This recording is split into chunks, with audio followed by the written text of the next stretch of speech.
Hey all, we're back with Real Estate Uncovered, episode number 11, and today I'm going to talk to you guys about the deal that broke the camel's back, the deal where I lost all hope, the deal where I went from believing that realtors do what they do because they're small caliber people to believing that they actually possess some sort of psychological disorder. So let's head inside and we'll get going on it. All right, guys, before we get into today's video, I do just need to kind of bring you up to speed a little bit here. This story, the client for this story, is my closest friend in the whole world. And throughout this entire video, I want you guys to keep that in the back of your head, that the client is my closest friend, somebody that I have spoken to about the real estate industry and all the corruption that goes on to it many, many times. And so I want you guys to keep in the back of your head that this client knows quite a bit about the industry himself because he is my friend and we've talked about it quite a bit. Now, on top of that, there were 3 houses and basically 3 deals throughout his, 4.5, 5 month process of buying a house. And the first deal was a different realtor. It was a realtor that he chose, him and his girlfriend, they chose that realtor.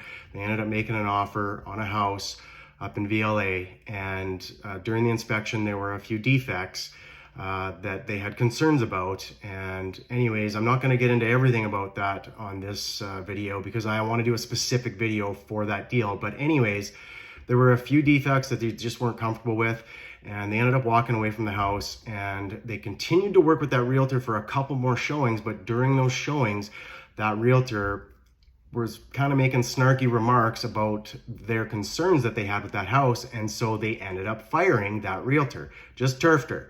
And then they asked me for a referral.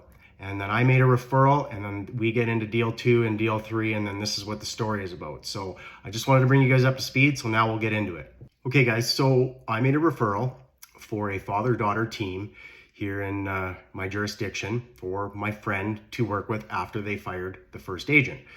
So they ended up showing them a couple houses, and they ended up coming across a really nice bungalow that checked off all of the boxes that my client wanted, my friend, and beautiful home. So they made an offer. Offer was accepted. They booked me to do the inspection. I show up on inspection day. I inspected the roof, the exterior, the attic space, and then I made my way into the basement to inspect whatever structure was available for me and to look for any moisture. And when I went to look for moisture, I noticed that one entire wall had extensive water damage across it, and it just didn't make sense to me that this got missed because it was so blatantly obvious. So normally what I would do is I would just photograph the water damage, move on, and complete the inspection, wait for the clients to show up for the consultation. But because this is my friend, I stopped the inspection, I picked the phone up and I called him and I said, hey man, like there's quite a bit of water damage in this basement here. Did you guys notice this? Because it's pretty blatantly obvious. And he didn't. No, he said, I didn't notice this stuff at all. I said, well, listen, I wouldn't normally do this, but obviously you're my friend and we had a swing and a miss on that first deal with the other realtor. I said, I'll give you the option to stop the inspection here and you can think about this and you can, potentially walk away and I won't charge you anything.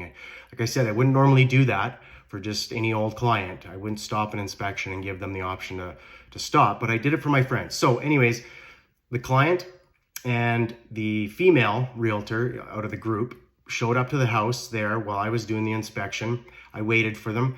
We assessed it together and I asked him, I said, do you want me to stop? And he says, yes, I want you to stop. He goes, I want to take the night to think about it. And then maybe we will proceed with the rest of the inspection later on. Okay, so later on that evening, my client and my friend gets a call from the female realtor that was representing, the one that I made a referral for. And she says to him, the sellers have agreed to remove the baseboards and pull the carpet back so that we can assess the water damage further. So let's meet back at the house tomorrow at 1:30 and we'll have another look. So they hang up the phone. My friend calls me and says, hey, can you be there at say 1:30 tomorrow to reassess the water damage? I said, no problem. I got an inspection down in Assiniboia at 9. I should be able to whip that off and be back in town by 1. So that's what we had planned to do.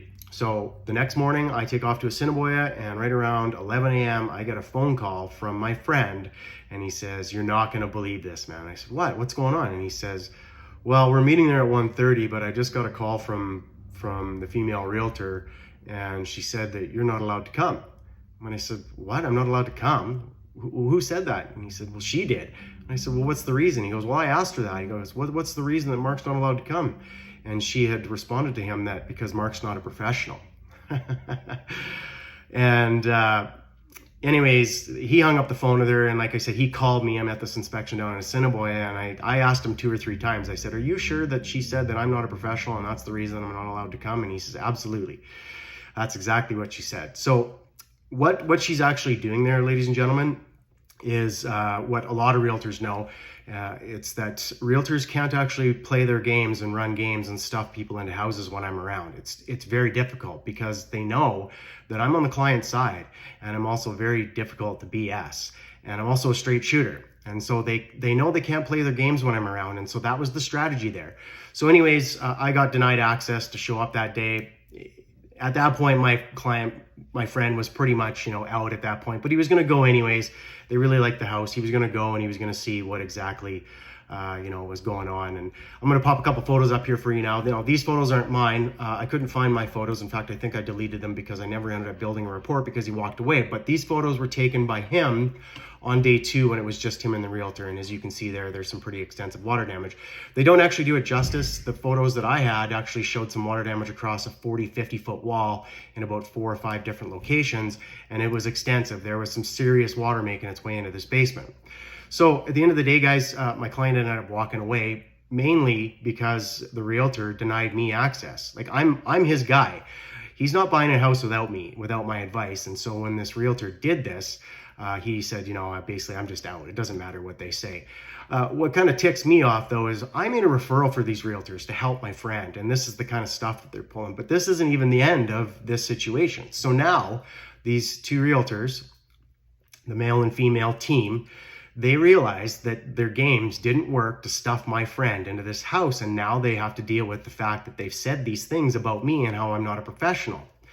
And so instead of being human beings and picking up the phone and apologizing to me and to my friend, who's also their client, what do?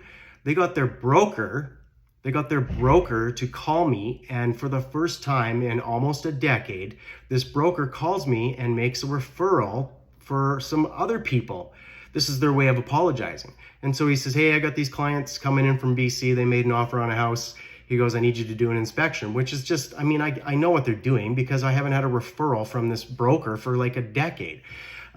If this broker had any backbone or any human decency, he would have, before even calling me to make this referral, he would have told his 2 agents, "You guys get your butts on the phone and you call Mark and you apologize for what you did. But more importantly, when you're done talking to Mark, you pick the phone up and call his friends, who, by the way, are your clients, and you apologize to them." Okay, but they didn't do that.